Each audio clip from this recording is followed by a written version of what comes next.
Apa hadisnya? Ada. Ya.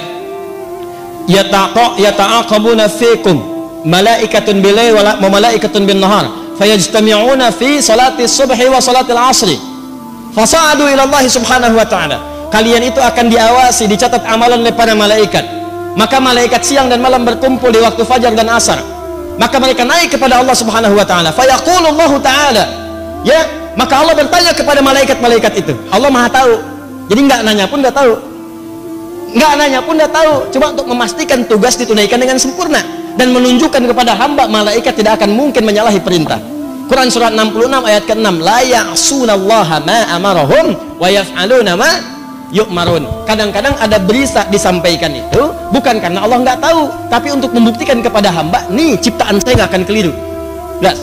Kata Allah, bagaimana keadaan hambaku ketika engkau tinggalkan?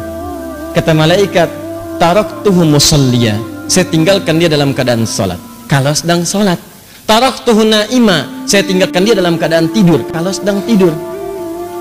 Bayangkan teman-teman, subuh, Allahu Akbar, Allahu Akbar, Anda sedang zikir di masjid, bersiap sholat, malaikat naik menyampaikan kepada Allah. Allah katakan, bagaimana hambaku si fulan si Angga sedang apa? Sedang berzikir kepadamu ya Allah. Masya Allah. Bagaimana zikirnya? Sambil tidur ya Allah. Tidur. Zikir. Bagaimana keadaan hambaku si Hakam? Sedang sholat ya Allah. Tinggalkan. Yang paling bahaya ketika sedang bermaksiat. Bagaimana keadaan hambaku ketika aku tinggalkan? Ketika engkau tinggalkan, ya Allah, dia sedang bermaksiat. Allahu Akbar. Anda bayangin aja lah, Anda aja disampaikan laporan pegawai menyampaikan kepada Anda, bos, maaf, saat kamu tinggalkan dia sedang dalam keadaan apa? Waduh Pak, dia sedang ngambilin aset perusahaan Pak. Pelan-pelan dia masukin tuh gini. Perasaan Anda bagaimana? Pecat dia besok. Untungnya Allah itu rahmatnya lebih tinggi daripada murkanya. Kalau mau tobat, saya ampuni dia, dorong dia untuk tobat. Nah, itu subuh dengan asar. Kemudian yang kedua, setiap pekan. Setiap pekan itu berlangsung 2 kali, Senin dengan Kamis. Hadisnya sahih. Hadisnya sahih di hadis Muslim. Nabi SAW pernah ditanya kenapa beliau menunaikan puasa Senin dan Kamis, khususnya di hari Kamisnya. Hari Senin beliau jawab, hadza yauma waulitu. Hari Kamis, hadza yauma yurfa'u fihi al-amal wa uhibbu an turfa'a amal a'mali wa ana sha'im. Dan saya senang ketika amalan saya diangkat, saya sedang puasa. Nah, pertanyaannya adalah, lihat baik-baik. Kan tadi ditinggalkan sholat, kan? Ditinggalkan sedang sholat. Kenapa Nabi memilih untuk puasa? Kenapa memilih untuk puasa? Karena saat orang sedang puasa itu ada 2 keunggulannya. Lagi-lagi. Yang pertama, ulangi. Kalau orang cuma sholat saja, maka berhenti di situ. Amalan sempurna bagus. Tapi kalau orang dilaporkan dalam keadaan puasa, maka dia punya 2 keunggulan. Yang pertama, Al-Bukhari, Kitabus Siyam, nomor hadis yang pertama, posisi paling kiri sebelah atas. Riwayat sahabat Abu Hurairah. As-siyamu li wa ana ajzi bihi.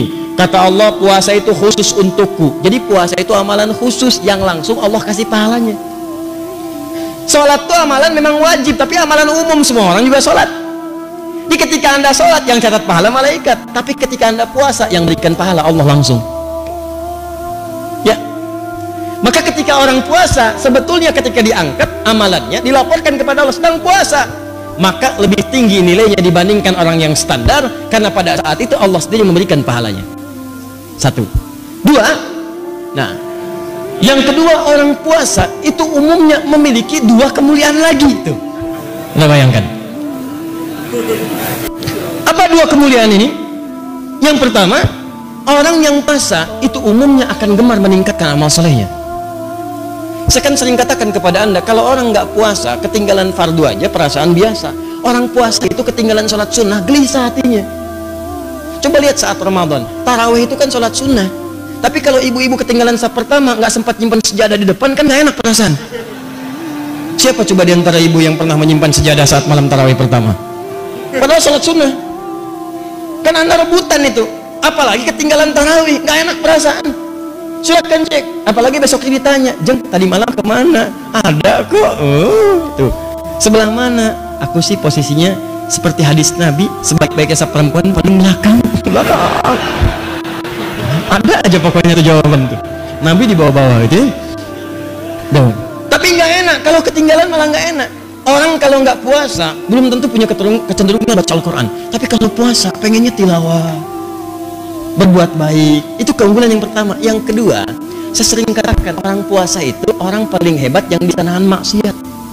Orang puasa, silahkan cek, mabuk, bohong, berkata kasar, gibah, berhenti saat puasa. Silahkan cek, berhenti. Demi Allah saya katakan, coba lihat, Anda mau nonton tayangan-tayangan yang buruk, yang gosip macam-macam, Anda palingkan tuh. Jam 5 ada tayangan gosip, Anda palingkan. Apa dimatiin? Biasanya ditonton. Enggak. Kenapa? Ntar habis maghrib. Habis maghrib habis tayangannya. Ya. Dia tinggalin dulu aja. Ya. Kenapa? Nggak mau dia batal puasanya. Maka orang puasa itu kemuliaan pertamanya meningkat ibadahnya, kemuliaan keduanya maksiatnya bisa dia tekan. Maka berkumpullah sifat-sifat mulia ini. Di kalau tiap subuh dengan asar orang ini dalam keadaan sholat dia mulia, Senin dengan Kamis dia puasa dia mulia, apalagi bulan Sya'ban ada setahun sebulan itu dilaporkan amalan setiap hari.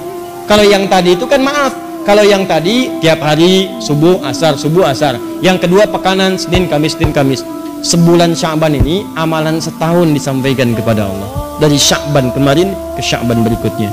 Maka kata Nabi, saya pengen begitu amal saya dilaporkan dalam keadaan yang sempurna. Bagaimana ciri sempurnanya? Saya sedang puasa, karena saat puasa itu amalan saya meningkat. Yang kedua, saya bisa menahan maksiat. Tapi yang paling penting adalah persiapan Sya'ban itu adalah sebagai warming up, adaptasi menghadapi bulan Ramadan. Paham sampai sini?